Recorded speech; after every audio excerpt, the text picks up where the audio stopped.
The Silent Strength, a story about my mother. There are many heroes in this world, but none quite like my mother. She was never on magazine covers. No spotlight followed her. But in the quiet corners of our small, worn-down home, she built empires from nothing.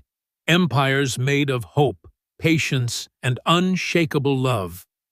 My mother was born in a village where girls were often taught to lower their eyes and raise others.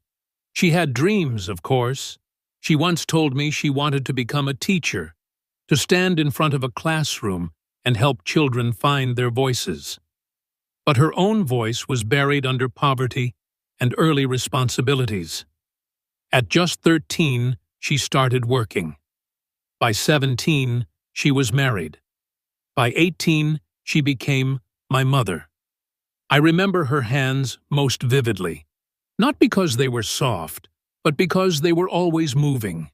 Cooking, cleaning, sewing, writing in secret when the house was asleep.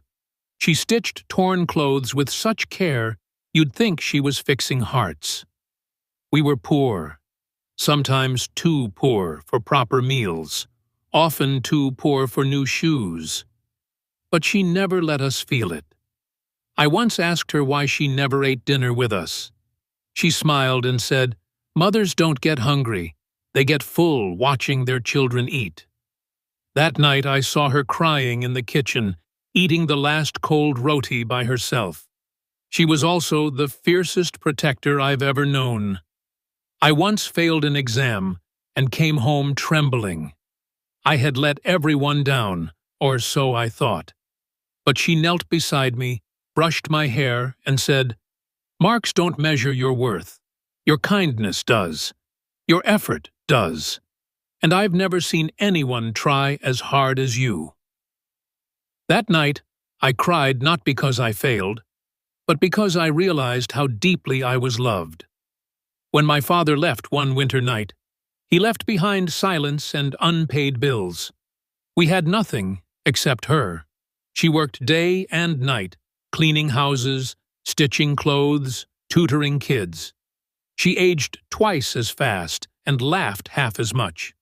But she never complained. She always said, "We're not broken, just tested." Years passed. I grew up, moved to the city, got a job. Every month I sent her money, and every month she returned it with a note. "You owe me nothing. Just call me sometimes. That's enough." I didn't call enough. One rainy day I received the call I feared most. She had collapsed. By the time I reached her bedside, her breaths were shallow, but her eyes sparkled when she saw me. "I'm proud of you," she whispered. "I always was." She passed away, holding my hand. No crowd gathered. No obituary made headlines. But in that hospital room, the world lost a queen. Now, whenever I look in the mirror, I see parts of her in me.